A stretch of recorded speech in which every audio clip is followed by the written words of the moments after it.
السلام عليكم ورحمة الله وبركاته. إن الحمد لله نحمده ونستعينه ونستغفر ونعوذ بالله من شرور أنفسنا وسيئات أعمالنا.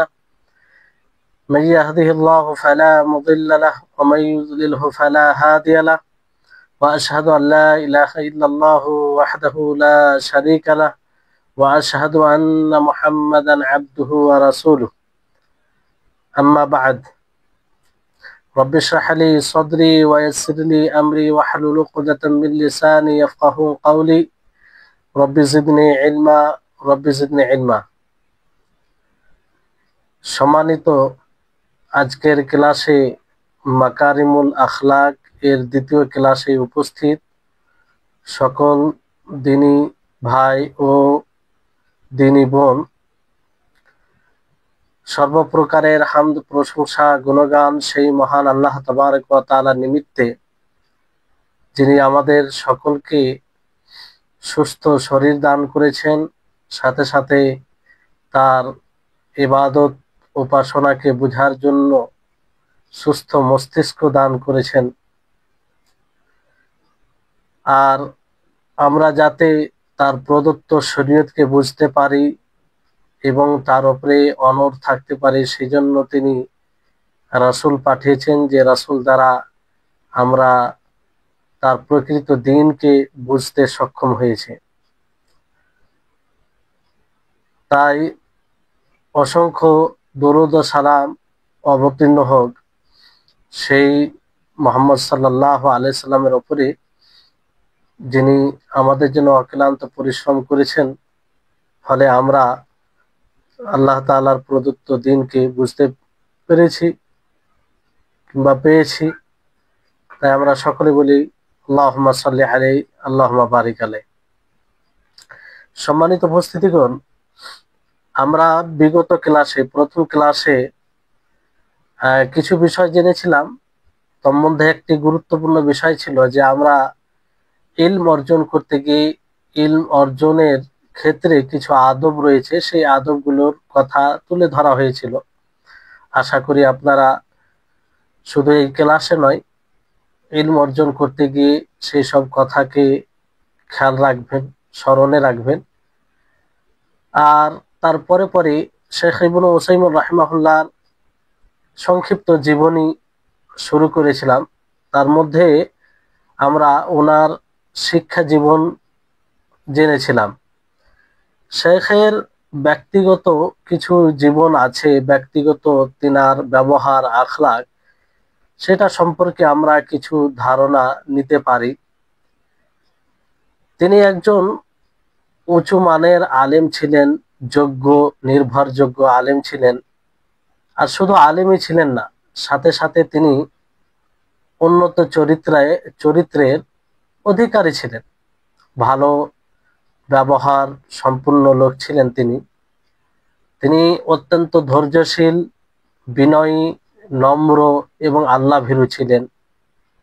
প্রত্যেকটি কাজে তিনি সবসময় চেষ্টা করতেন রাসূল সাল্লাল্লাহু আলাইহি সাল্লামের সুন্নাহ অনুযায়ী করার। এর প্রতি তিনি সচেষ্ট থাকতেন। ফতোয়া যখনই দিতেন, তিনি কোনো সময় তাড়াহুড়ো করতেন না, ধীর স্থির ভাবে ফতোয়া দিতেন, ধীর স্থিরতা অবলম্বন করতেন। তিনি মানুষের অভাব অভিযোগের কথা শুনতেন, সাধ্য অনুযায়ী তিনি মানুষের প্রয়োজন পূর্ণ করার চেষ্টা করতেন। আর বিভিন্ন সমাজ সেবা যেগুলো কাজ আছে, সেই কাজগুলো তিনি সমর্থন করতেন এবং যারা এই কাজে নিয়োজিত থাকতো তাদের তিনি উৎসাহ প্রদান করতেন। তিনি কখনো দুনিয়ার প্রাচুর্য আর তুচ্ছ সুখ, মানে এটার প্রতি গুরুত্ব দেননি তিনি। আর দুনিয়ার প্রাচুর্য, দুনিয়ার ভোগ বিলাস তিনাকে কখনো তার পথ থেকে দূরে সরাতে পারেনি। তিনি সবসময় বলতেন এই কথা, যে ভোগ বিলাসিতা মানুষের ব্যক্তিত্বকে বিনাশ করে। যে ভোগ বিলাসের পিছনে যে ব্যক্তি পড়ে, সে তার আখলাক, তার ব্যবহার, তার দ্বীন বিনষ্ট হয়। আর তাই একদম তিনি সাদা সিধে জীবন যাপন করতেন, একদম সিম্পল ভাবে থাকতেন। একদিন তিনি একটা গাড়িতে মানে তেনাকে কোনো ব্যক্তি একটা গাড়ি হাদিয়ে দেন। হাদিয়ে দেওয়ার পরে তারপরে পরে আরেক যুবক এসে বলে যে আগামীকাল আমার বিয়ে, আপনার দাওয়াত রইল, আপনাকে যেতে হবে। আপনাকে মন থেকে চাই যে আপনি সেই দাওয়াতে অংশগ্রহণ করবেন, এতে আমি ধন্য হব। তো তিনি উত্তরে বললেন যে আমার দার্স আছে, ক্লাস আছে, আমার দ্বারা যাওয়া সম্ভব হবে না, ফলে তুমি এই গাড়ির চাবিটা নিয়ে যাও। যুবককে তাকে গাড়ির চাবি দিয়ে দিল বিয়ের উপহার হিসেবে।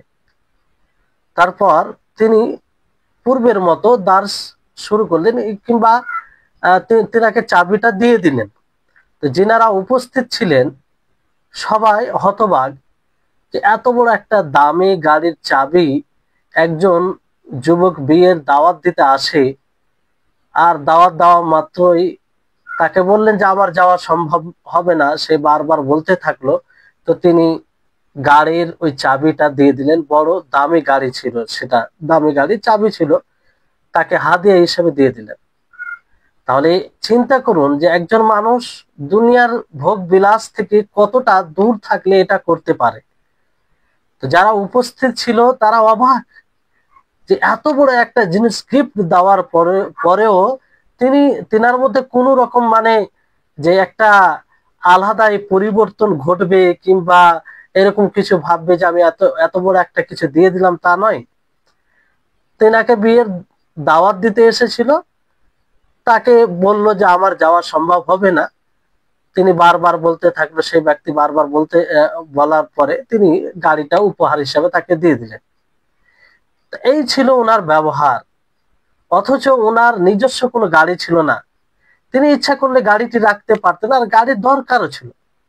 তিনি অন্যের গাড়িতে সওয়ার হয়ে আসতেন, আর ওনার গাড়ি নিজস্ব কোনো গাড়ি ছিল না। তো এক হাতে যেমন ওনার হাতে গিফট গাড়িটা পড়েছিল, সেই অন্য হাতে অন্য একজনকে গিফট হাদিয়া হিসাবে দিয়ে দিলেন। তো এখান থেকে বোঝা যায় যে শেখ ইবনে উসাইমিন রাহিমাহুল্লাহ তিনি কতটা ভোগ বিলাস থেকে দূরে ছিলেন। আরেকটি ঘটনা রয়েছে, চমৎকার ঘটনা। এই ঘটনাগুলো বলার উদ্দেশ্য হচ্ছে যে ওনার ব্যক্তিগত জীবন কেমন ছিল, আমরা এটা উপলব্ধি করতে পারি এইসব ঘটনা থেকে। যে তিনি এক গাড়িতে সওয়ার হয়ে যাচ্ছিলেন, কোথাও যাচ্ছিলেন দার্স দিতে অথবা কোথায় যাচ্ছিলেন। তো যেই গাড়িতে, যে ট্যাক্সিতে উনি মানে আরোহণ হয়েছিলেন, সেই ট্যাক্সি ড্রাইভার তাকে মানে জিজ্ঞাসা করেন যে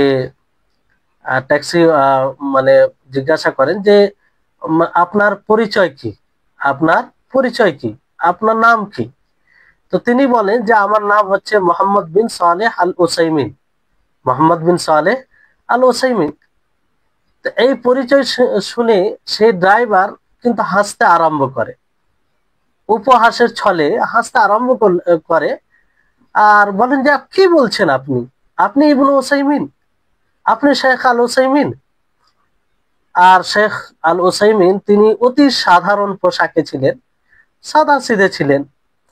ট্যাক্সিওয়ালা মানে উনার ওই কথা শুনে এটাকে হাস্য ছলে নিয়ে তিনি হাসেন আর মজা করেন যে আপনি কি বলেন যে আপনি ইবনে উসাইমিন।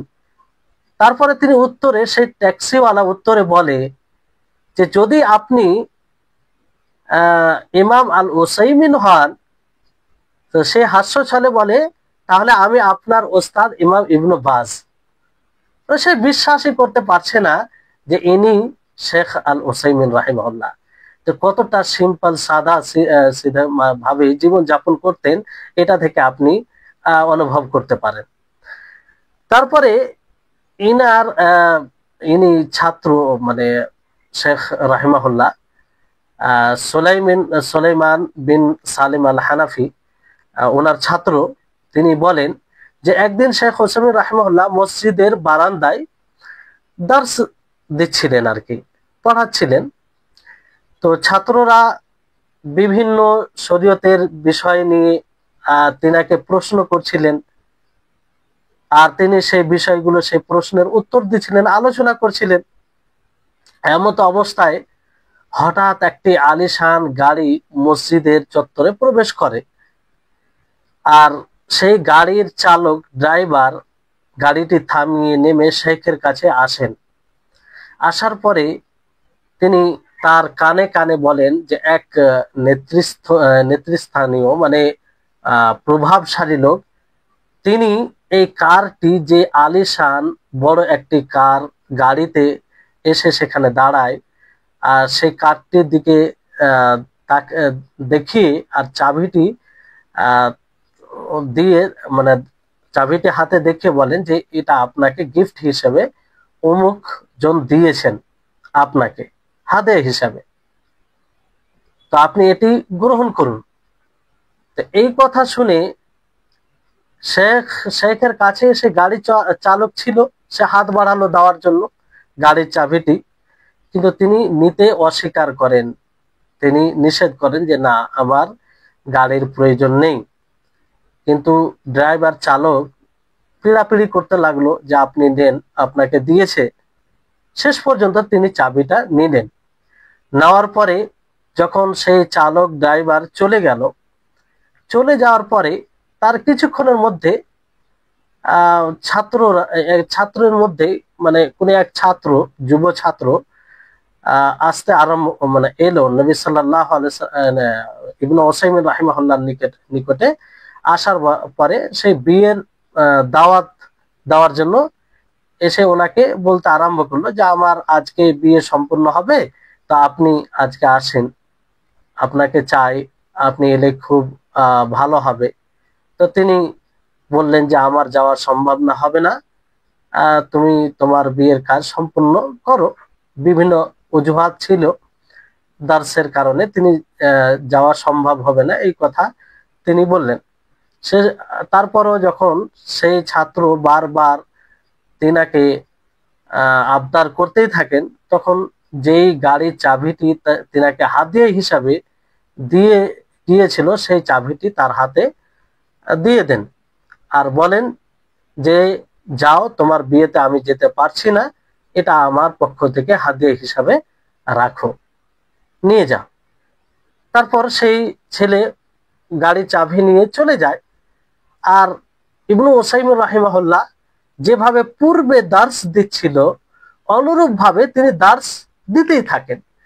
তো যারা উপস্থিত ছিল তারা দেখে এটা অবাক যে এত বড় একটা দামি জিনিস উপহার দেওয়ার পরেও কোনো প্রকারের, না ওনার চেহারাতে, না ওনার বডিতে, না ওনার বাক্যলাপে, উনি যে দার্স দিচ্ছিলেন ওনার কথায় কোনো রকম পরিবর্তন ঘটেছে তা কিছুই দেখা যায় না, মানে আগের মতো স্বাভাবিক। তাহলে চিন্তা করুন যে তিনি কতটা ভোগ বিলাস থেকে দূরে ছিলেন, আর কতটা সাদা জীবন তিনি জীবন যাপন করতেন। এখান থেকে আমরা উপলব্ধি করতে পারি। তারপরে আরো একটি চমৎকার ঘটনা ওনার জীবনে ঘটেছে ওনার সাথে, সেটা হচ্ছে যে সুলাইমান হানাফি তিনি আর একটি বর্ণনা ঘটনা উল্লেখ করেন ওনার ব্যাপারে, যে সৌদি আরবের তৎকালীন যে বাদশাহ ছিলেন খালিদ আর যুবরাজ ফাহাদ শেখ, তো ওসাইমিন রাহিমাহুল্লাহর বাড়িতে তাকে দেখতে যান, তার সাথে দেখা করতে যান, ইবনে ওসাইমিন রাহিমাহুল্লাহর সাথে দেখা করার জন্য যান।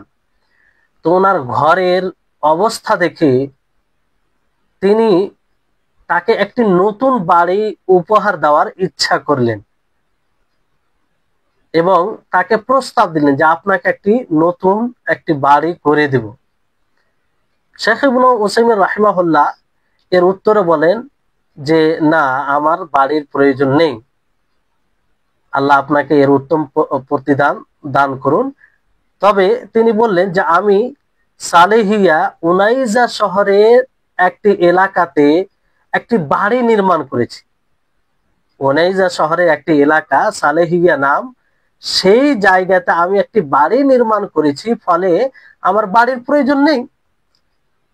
তো বাদশাহ তার জন্য কোনো একটা কিছু করতে চাচ্ছিলেন, এটা তিনি ব্যক্ত করেছিলেন ওনার নিকটে।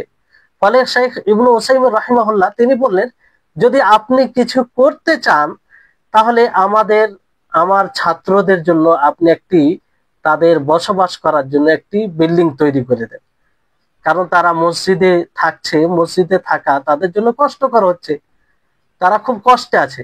যদি আপনি কিছু করে দেন তাহলে এই ছাত্রদের জন্য একটা ভবন, যাতে তারা ভালোভাবে থাকতে পারে আর খুব শান্তি পরিবেশ, ভালো পরিবেশে ইলম অর্জন করতে পারে। তো তাই যেহেতু উনি কিছু করতে চাচ্ছিলেন, তো এটা বলা মাত্র করে দেওয়া হলো। কিন্তু যারা উপস্থিত ছিল তারা অবাক।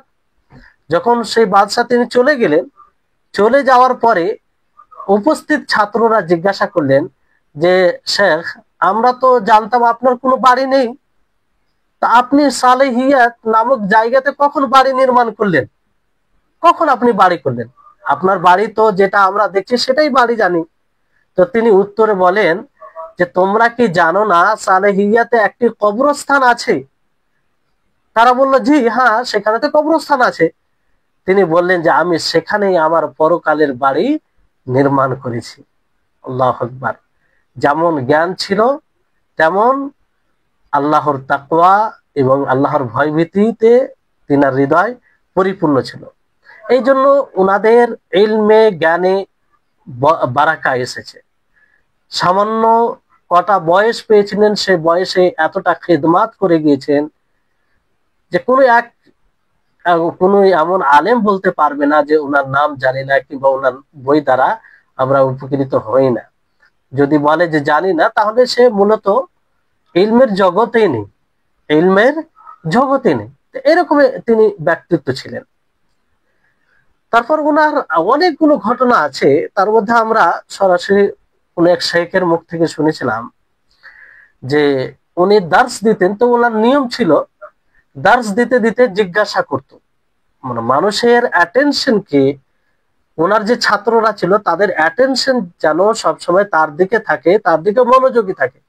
এই জন্য তিনি পড়াতে পড়াতে হঠাৎ করে প্রশ্ন করতেন, মানে যেটা পড়াতো সে তার মধ্যে আর কি। তো বাধ্য হয়ে সকলে শুনতো, এটা ওনার নিয়ম ছিল। তো একদিন তিনি দার্স দিতে দিতে হঠাৎ একজনকে প্রশ্ন করে ফেলে যে, আচ্ছা বলো তো এ কি হবে? যাই হোক, যেই বিষয়ে দার্স হচ্ছিল সেই বিষয়ে সম্পৃক্ত কোনো বিষয়ে জিজ্ঞাসা করেন। তো জিজ্ঞাসা করা মাত্র হয়তো সে অমনোযোগী ছিল কিংবা ঘুমন্ত, একটু ঘুমের ভাব ছিল, ফলে উত্তর দিতে পারেনি। তো শেখ ইবনু উসাইমিন রাহিমাহুল্লাহ একটু দ্রুত, তাড়াহুড়াই বলে ফেললেন যে, তুমি উত্তর দিতে পারছো না, স্মরণে রাখছো না, ভালোভাবে শুনছো না, তা আমার ক্লাসে কেন এসেছো? এই কথা তিনি বলে ফেলেন। বলার পরে সেই ব্যক্তি যাকে জিজ্ঞাসা করা হয়েছিল সে বলল যে, শেখ, আমি এসেছি কারণ আমি জানি যে শেখ এইরকম মজলিসে বিশেষ ফজিলত আছে। আর ফজিলত, যে হাদিস ফজিলত আছে সেই হাদিস আপনারাও জানেন, যেখানে আল্লাহ এবং তার রাসূলের কথা হয়, যে মজলিসে আল্লাহর ঘরে, তাহলে সেখানে ফারিস্তাগণ ঘিরে ফেলে, আল্লাহর রহমত বর্ষণ হয় এবং ফারিস্তারা তাদের জন্য দোয়া করে। তো এই ফজিলতকে পাওয়ার জন্য আমি এসেছি। তো কতটা নম্র মানুষ হলে, কতটা শরীয়তের কথার সামনে নিজেকে ছোট করলে এই কথাটা ইবনু উসাইমিন রাহিমাহুল্লাহর নিকটে মুখ থেকে বের হয়। তিনি বললেন যে, আজকে আমি এনাকে শিক্ষা দিতে গিয়েছিলাম, তিনিই আমাকে শিক্ষা দিয়ে গেলেন। তিনি আমাকে শিক্ষা দিয়ে গেলেন যে আমি তাকে বলে ফেলেছিলাম যে, তুমি কেন ভালোভাবে শুনছো না, তো কেন বসেছো? এটা আমার বলা উচিত হয়নি। তিনি বলতে এটাই চাইলেন, সে কারণ মজলিসে বসলেই তো সে নেকির অধিকার রাখে, যেহেতু হাদিসে আম ভাবে বলা হয়েছে। তো এই ছিল উনার জীবন। নম্র, বিনয়ী ছিলেন, অহংকার থেকে মুক্ত, কোনো প্রকারের অহংকার এরকম ছিল না। এই জন্য সকলের প্রিয় শেখ ছিল। নম্র বলতে এমনটা নয় যে বাতিলের সাথে আপোষ করতেন, হ্যাঁ, কোরআন হাদিস বিরোধী কথা হলে তার সাথে আপোষ করতেন, জি না, তার প্রতি কঠোর ছিলেন, কিন্তু ব্যবহার আখলাক চরিত্রের দিকে তিনি অত্যন্ত মানে ভালো ছিলেন। শেখ তিনি তার দাওয়াতি কর্ম তৎপরতাও খুব মানে মজবুত ছিল। তিনি একজন আন্তর্জাতিক হিসেবে এমন এক আলেম ছিলেন, পরিচিত আলেম ছিলেন, সকলেই ওনাকে জানতেন, একজন বিখ্যাত দায়ী ছিলেন। আর যে কোনো ছাত্রকে আপনি জিজ্ঞাসা করবেন, ইলম সন্ধানকারীকে, তলেবে ইলমকে জিজ্ঞাসা করবেন, ওনার ব্যাপারে আপনাকে বলবে, ওনার সম্পর্কে অবগত থাকে। আর ওনার মধ্যে ইলম ইখলাস এতটাই ছিল যে শত্রুরা পর্যন্ত মুগ্ধ হয়ে যেত, শত্রুরা পর্যন্ত মুগ্ধ হয়ে যেত, যারা শত্রু ছিল তারাও প্রশংসা করতে বাধ্য হতো। তিনি রোগে আক্রান্ত ছিলেন, তারপরও তিনি মক্কা শরীফে দার্স দিতেন এবং তালিমের কাজ করে যেতেন। মৃত্যুর 6 মাস পূর্বে তিনি চিকিৎসার জন্য আমেরিকা যান। তা আমেরিকা গিয়েও তিনি বিভিন্ন দাওয়াতি সেন্টারে উপস্থিত হয়ে লেকচার প্রদান করেন। আমেরিকা তিনি গিয়েছিলেন চিকিৎসার জন্য, কিন্তু যতটুকু ওনার দ্বারা সম্ভব হয়েছে ওই অবস্থাতেও তিনি দাওয়াতি কাজ করে গেছেন। সেখানে গিয়ে বিভিন্ন জায়গায় বিভিন্ন সংস্থায় লেকচার দিয়েছেন, জুমার খুতবা দিয়েছেন, ইমামতি করেছেন। আর তিনি সৌদি আরব আল কোরআন যে রেডিও রয়েছে, তিনি নিয়মিত শ্রোতাদের প্রশ্নের উত্তর দিতেন। তো উনি খুব মানে দায়িত্বশীল এবং দায়িত্ব অনুধাবন করে চলতেন, উম্মত দরদি ছিলেন, মানুষ দরদি ছিলেন, চিন্তিত থাকতেন যে মানুষ কিভাবে সরল পথে আসবে, এইরকম ব্যক্তিত্বের অধিকারী ছিলেন তিনি। অনুরূপ ভাবে তিনার ইলমে খিদমত অনেক। এই বিশ্ববিখ্যাত ব্যক্তির দিকে যদি তাকান, তিনি মাত্র 73 বছর জীবিত ছিলেন। 50 বছর প্রায় তিনি দার্স দেন বিভিন্ন বইয়ের। ওনাদের দার্স এমন হয় যে দার্সগুলো বইয়ের রূপ দেওয়া হতো, এমনটা নয় যে আমাদের আজকে বর্তমান সময়ে যে মানুষ দার্স দেয়, প্রস্তুতি ঠিক থাকে না, প্রস্তুতি থাকলেও সেই রকম ভাবে ইলমি কথা থাকে না, কিন্তু ওনারা এমন ভাবে দার্স দিতেন যে সেগুলোই লেখা হলে একটি বইয়ের আকার নিত, আর সেটাই হয়েছে। এই জন্য যারা ইলম পিপাসু ছিল, ইলম সন্ধানকারী ছিল, তাদের জন্য তিনি প্রায় 180টি গ্রন্থ রচনা করেছেন। 180টি গ্রন্থ, তোর মধ্যে অন্যতম কিছু ওনার গ্রন্থ রয়েছে, যেমন মাজমু ফাতাওয়া রয়েছে, রাসাইল, মাজমুল ফাতাওয়া রাসাইল প্রায় আপনার 42 খণ্ডে আছে। এবার বুঝুন যে 42 খণ্ডে কতটা বিষয় থাকে। তারপরে ওনার একটি প্রসিদ্ধ বই সকলেই যেটা জানে, সেটা হচ্ছে আশ-শারহুল মুমতি, 16 খণ্ডে, খুবই ভালো ফিকহের বই, যাতে যে বইটি যদি আপনি পড়েন, 1 খণ্ড যদি পড়েন, তাহলে আপনি চাইবেন যে সবগুলোই পড়ি, এমন ওনার লেখনী পদ্ধতি, সুস্পষ্ট ভাষী ছিলেন।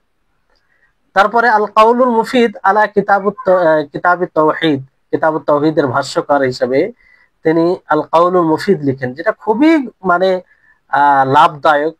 কিতাবুত তাওহীদকে যারা বুঝতে চায় সেই বইটি, সেই সারাটি পড়তে পারে। তারপর শারহ রিয়াজুস সালিহিন, এটা দেখেন যে প্রত্যেক বাড়িতে আপনি প্রায় মসজিদে পাবেন। ইমাম নববী রাহিমাহুল্লাহর বই, এটা তিনি সারা করেছেন 7 খণ্ডে। আর আল কাউলুল মুফিদ কিতাবুত তাওহীদ, এটা 3 খণ্ডে তিনি সারা করেছেন। অনুরূপভাবে আপনার শারহুল আকিদা আত-তাহাবিয়া, এটিও এর সারা করেন তিনি 2 খণ্ডে। তারপরে আল উসুল মিন ইলমিল উসুল, এটি একটি অন্যতম একটি বই উসুলের মধ্যে। এছাড়া ওনার অনেক বই রয়েছে, ছোট ছোট পুস্তিকা রয়েছে, বই রয়েছে, আর তেনার অডিও রয়েছে। আর তেনার বিশেষ একটি সফটওয়্যার সফটওয়্যার বলতে ওনার ওয়েবসাইট রয়েছে, যেখানে আপনি ওনার সমস্ত বই, ওনার ফতোয়া সবকিছু পাবেন। আপনি যদি নেটে সার্চ করেন তো ইবনে উসাইমিন রাহিমাহুল্লাহ ফতোয়া আসবে। ওনার জীবনের শেষ মুহূর্ত, তিনি দুনিয়া যখন দুনিয়া থেকে ত্যাগ করবেন তার কিছুদিন পূর্ব থেকে তিনি ক্যান্সারে আক্রান্ত হয়েছিলেন। মৃত্যুর পূর্বে তিনি তেনার বাড়ি ঘরের অবস্থা আপনাদেরকে বলা হলো, যে তার বাড়ির অবস্থা দেখে বাদশাহ একটি প্রসাদ, একটি মানে বড় বাড়ি গিফট দিতে চেয়েছিলেন হাদিয়া হিসাবে। তিনি অস্বীকার করেছিলেন, আর তিনি বলেছিলেন যে আমার কবরস্থানে একটি বাড়ি তৈরি আছে, তিনি নেননি। তো মাটির ঘরেই তিনি শেষ জীবন পর্যন্ত ছিলেন।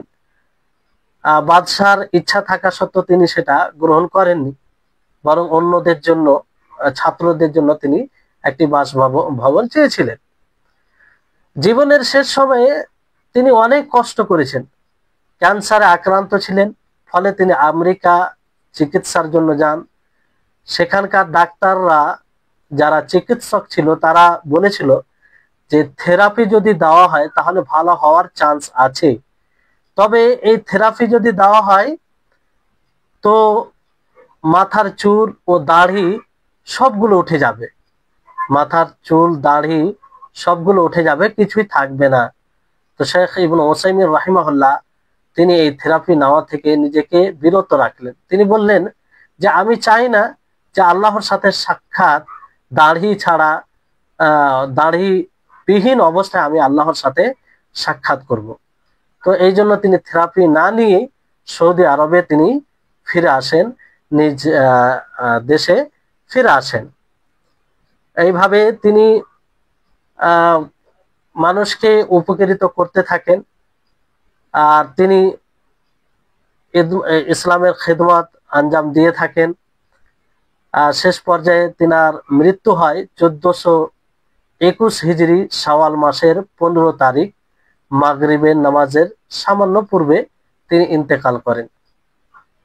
আর তার মৃত্যুতে জানাজার নামাজে মানুষের ঢল নেমেছিল, কারণ তিনি একজন গ্রহণযোগ্য ব্যক্তি ছিলেন। তিনার শত্রুরা পর্যন্ত তার প্রশংসা করতেন, যেহেতু উনি এমন লোকদের কাছ থেকে শিক্ষা অর্জন করেছেন যিনারাও মকবুল, গ্রহণযোগ্য। শেখ ইবনে বাজ রাহিমাহুল্লাহ, শেখ আস-সাদি রাহিমাহুল্লাহ। তো এই হচ্ছে বিষয়। দেখুন, ওলামায়ে কেরাম যিনারা আমাদের সালাফ বলতে পূর্বে খেদমাত করে গিয়েছেন, তারা আমাদের উপরে বড় এহসান করে গিয়েছেন। আপনাদের এই ক্লাসে তার জীবনে তুলে ধরার উদ্দেশ্য হচ্ছে এটা, যে আমরা যাতে ওনাদেরকে চিনি, পরিচয় লাভ করি, তাদেরকে জানি যে তারা কতটা আমাদের জন্য করে গিয়েছেন, আর তাদের জন্য দোয়া করতে হবে, এটা আমাদের উচিত। কারণ তার এত বড় এহসান আছে, আমরা তো এতটুকু করতে পারি, এবং ওনার যেগুলো খিদমত রয়েছে সেগুলো দ্বারা আমরা উপকৃত হতে পারি। তো এই হচ্ছে ওনার সংক্ষিপ্ত জীবনী। আশা করি আপনারা উপকৃত হয়েছেন। এবার আসুন যে আমরা মূল বই এর দিকে। আপনারা বইয়ের নামটি শুনেছেন যে মাকারিমুল আখলাক।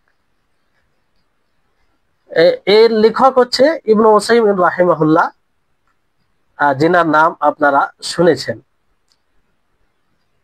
তো এই বইটি মূলত তিনি এক ইনস্টিটিউটে কিংবা এক প্রতিষ্ঠানে, যেখানে ছাত্রদের তারবিয়তকে লক্ষ্য করে, ছাত্রদের সামনে নবী করিম মুহাম্মদ সাল্লাল্লাহু আলাইহি সাল্লামের ব্যবহারের ভালো দিক তুলে ধরার জন্য একটি সেমিনার করা হয়েছিল। সেই সেমিনারে মূলত ওনার ভাষণ, এটি বক্তৃতা, তিনি এই ভাষণটি রেখেছিলেন, যেটাকে বইয়ের রূপ দেওয়া হয়েছে। সেই ভাষণে ওনার যেটা বক্তব্যের বিষয় ছিল সেটা ছিল হসনুল খুলুক, উত্তম চরিত্র।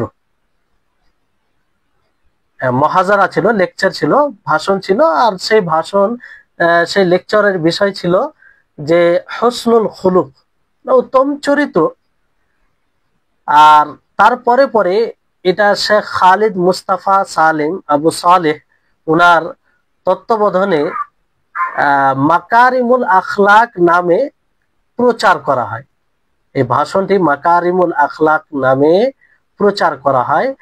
আর শেখ ইবনু উসাইমিন রাহিমাহুল্লাহ তিনার যে বই প্রকাশনার জন্য যেসব নিয়ম নীতিগুলো তিনি নির্ধারণ করেছেন, যেসব গাইডগুলো তিনি দিয়েছেন, সেগুলোকে সম্পূর্ণ করে এবং তিনার লেকচারের যে অডিও ছিল সেই অডিওর সাথে পর্যালোচনা করে পুরো মিলিয়ে সঠিকভাবে দেখে এটিকে বইয়ের রূপ দেওয়া হয়েছে। এটিকে বইয়ের রূপ দেওয়া হয়েছে।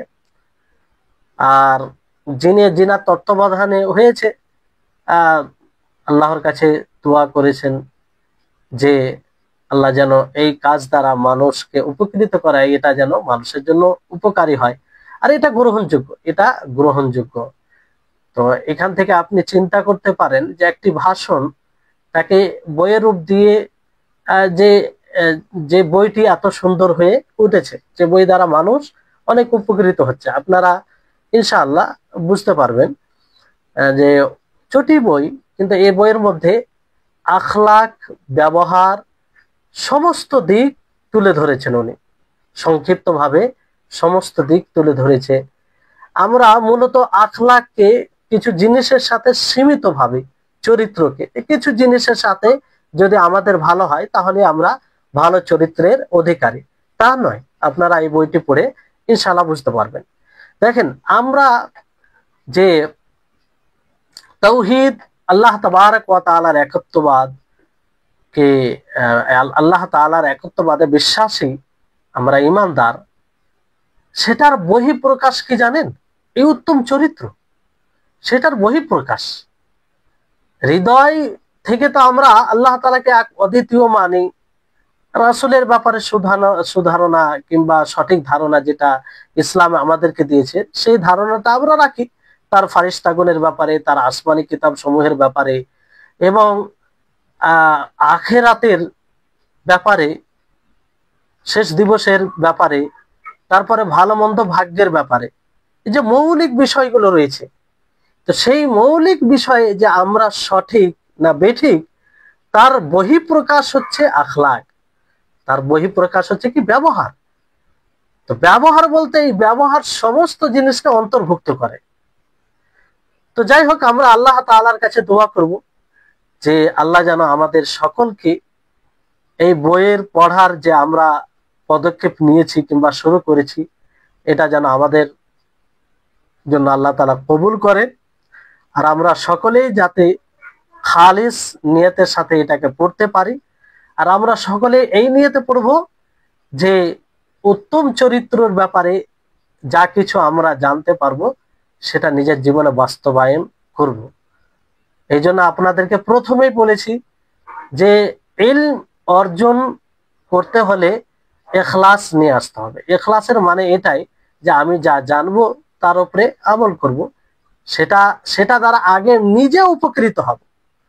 আর ইলমে নাফে তখনই হবে যখন আপনি ইলম অর্জন করে আগে আমরা নিজে উপকৃত হব, তখনই এটা ইলমে নাফে হবে।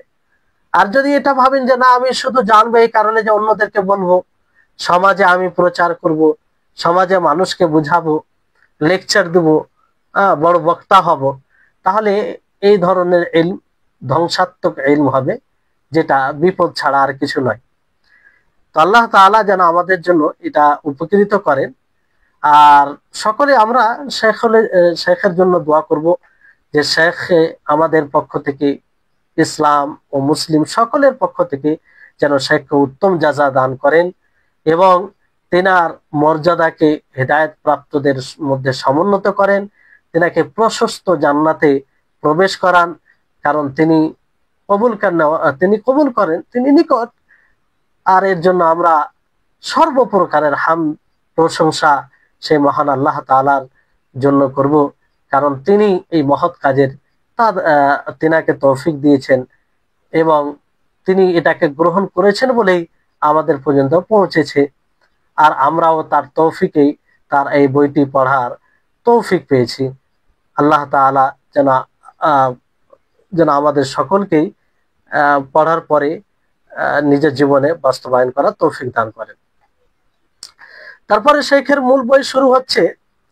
তিনি বলেন যে এই সাক্ষাতে, যেহেতু এটা একটা প্রতিষ্ঠানে সামার কেন্দ্রতে, মানে সেখানে একটি সভার সেমিনার ছিল রাসূল সাল্লাল্লাহু আলাইহি সাল্লামের উত্তম চরিত্রের ভালো দিকগুলো তুলে ধরার জন্য। তো সেই সেমিনারে তিনি এই বক্তব্য মানে পেশ করেন। তো তিনি বলেন যে আমি এই সাক্ষাতে উত্তম চরিত্রের ব্যাপারে কথা বলতে পেয়ে অনেক ভালো লাগছে। এটা একটা ভালো সুযোগ যে এই সুযোগে রাসূল সাল্লাল্লাহু আলাইহি সাল্লামের উত্তম চরিত্র তাদের সামনে তুলে ধরব। তো সর্বপ্রথম উনি চরিত্র কি জিনিস এটাকে বুঝাতে চেয়েছেন। তো চরিত্রের ব্যাপারে বিদ্বানগণ বলেন যে এটি হচ্ছে মানুষের বাহ্যিক প্রতিকৃতি, প্রতিছবি। বাহ্যিক নয়, মানে আভ্যন্তরীণ, ভেতরের, মানুষের ভেতরের প্রতিকৃতি, একটা প্রতিছবি। যেটা এই জন্য মানুষের দুটি প্রতিকৃতি আছে, মানুষের দুটি প্রতিকৃতি কিংবা দুটি তার প্রতিছবি আছে। একটা হচ্ছে বাইরের আর একটা হচ্ছে ভেতরের, একটা হচ্ছে বাহ্যিক আর একটা হচ্ছে আভ্যন্তরীণ। বাহ্যিক যেটা প্রতিকৃতি, যেটি আচরণ বলতে পারেন, সেটা হচ্ছে যে এমন এক গঠনকে বলা হয়, প্রতিকৃতিকে বলা হয়, যাকে আল্লাহ তাআলা সৃষ্টি করেছেন এবং তার উপরে শরীরকে আল্লাহ তাআলা সৃষ্টি করেছেন। যেমন মানুষের বাহ্যিক যেটা রূপ, যেটা আমরা চক্ষু দ্বারা দেখি, সেটা হচ্ছে, সেটাকে বোঝানো হয়েছে বাহ্যিক রূপ বলতে মানুষ দেখতে কেমন, লম্বা, সে খাটো কিংবা সুন্দর, কেউ সুন্দর নয়, তো এরকম এটাকে বাহ্যিক প্রতিকৃতি বলতে পারেন। মানে বাহ্যিক একটা গঠন গঠন গঠন বলতে পারেন। তো এর মধ্যে ভালো হয় আবার মন্দ হয়, কেউ সুন্দর হয় আবার কেউ কুৎসিত হয়, কেউ ধলো হয় কেউ কালো হয়, বিভিন্ন রকমের হয়।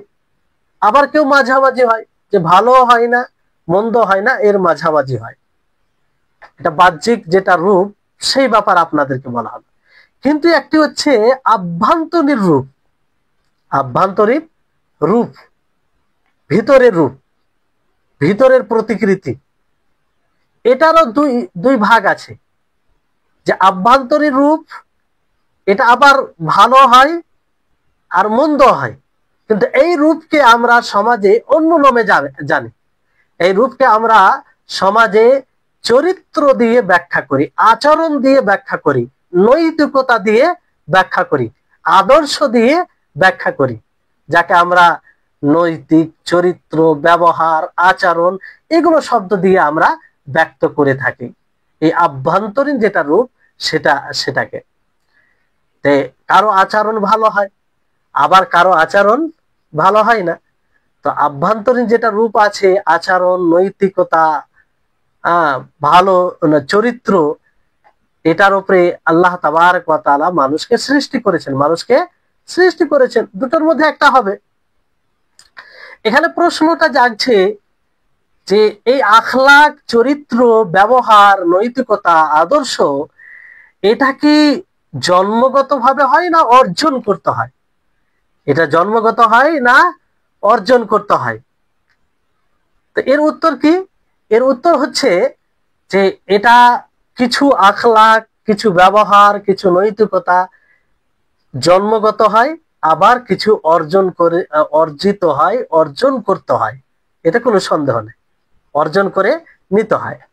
বুঝতে পারবেন আপনারা ইনশাআল্লাহ।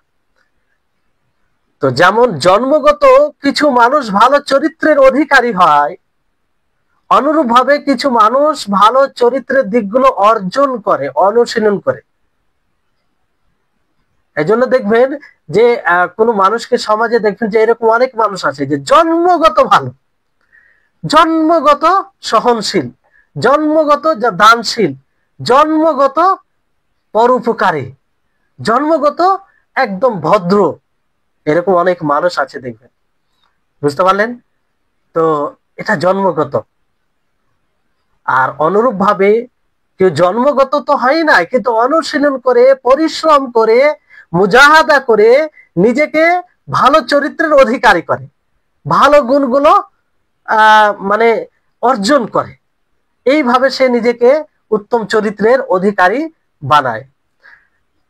আচ্ছা, এটা দলিল আছে, এটা আপনার কোনো মানুষের লজিক্যালি কথা নয়, এটা দলিল ভিত্তিক কথা যেটা বলা হলো। দলিল কি? আসাদ আব্দুল কায়েস,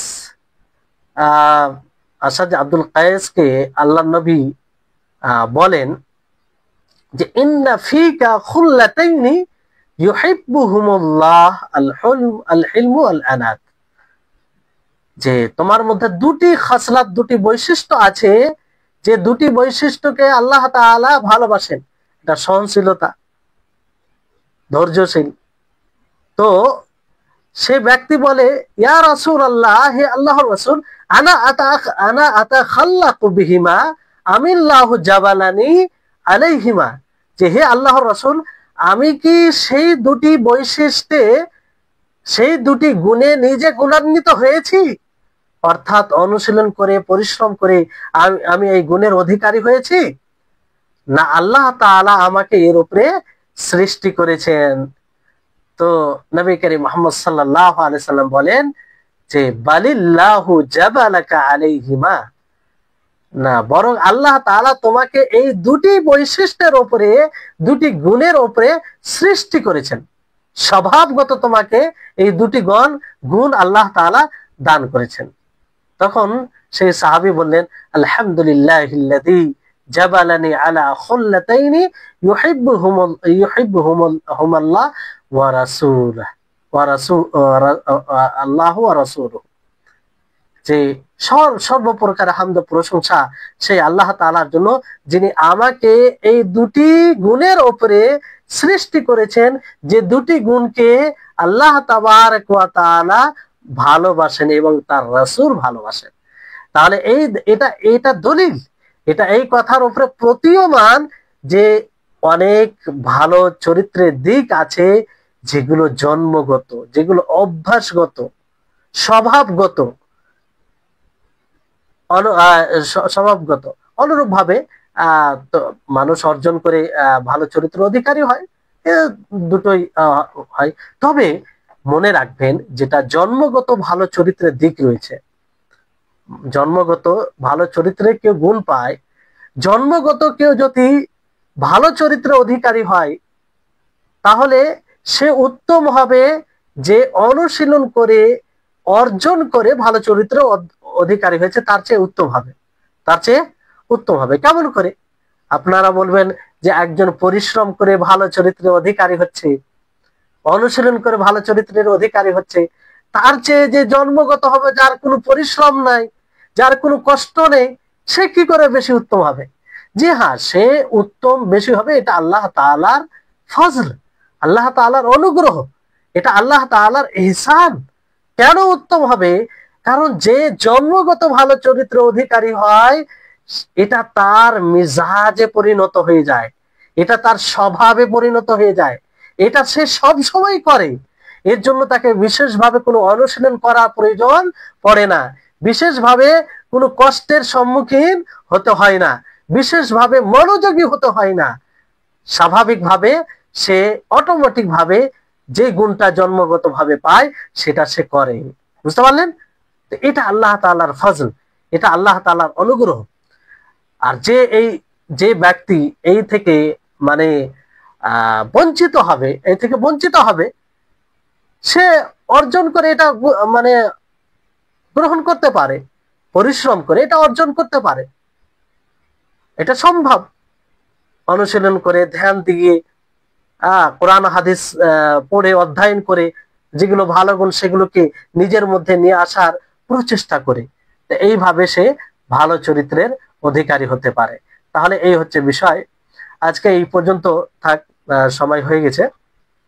ইনশাআল্লাহ পরবর্তী ক্লাসে এরকম ধারাবাহিকভাবে আলোচনা হবে। আপনাদের সকলকে বলবো যে খুব গুরুত্ব দিয়ে শুনবেন, আর ইনশাআল্লাহ আপনারা এর বাংলা পেয়ে যাবেন। আগামী ক্লাসের আগে চেষ্টা করা হবে ইনশাআল্লাহ। এর জন্য তবে আপনাদের সকলকে বলবো যে আপনারা নোট করার চেষ্টা করবেন, কারণ আপনারা নোট যখন করবেন তো নোট করার জন্য মনোযোগী হবেন, ভালো ধ্যান দিয়ে আপনারা শুনবেন।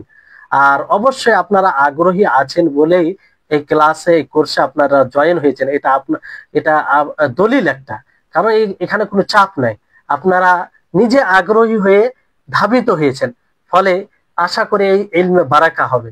একটা হয় যে মানুষ বাধ্য হয়ে পড়ে যে বাবা মা কোনো প্রতিষ্ঠানে রেখে চলে আসে, সেখান থেকে যাওয়ার কোনো উপায় থাকে না তো পড়ে, কিন্তু আপনারা তা নয়, আপনারা নিজে বুঝে এই এই কোর্স দ্বারা, এই বই দ্বারা উপকৃত হওয়ার জন্য আপনারা নিজে এগিয়ে এসেছেন।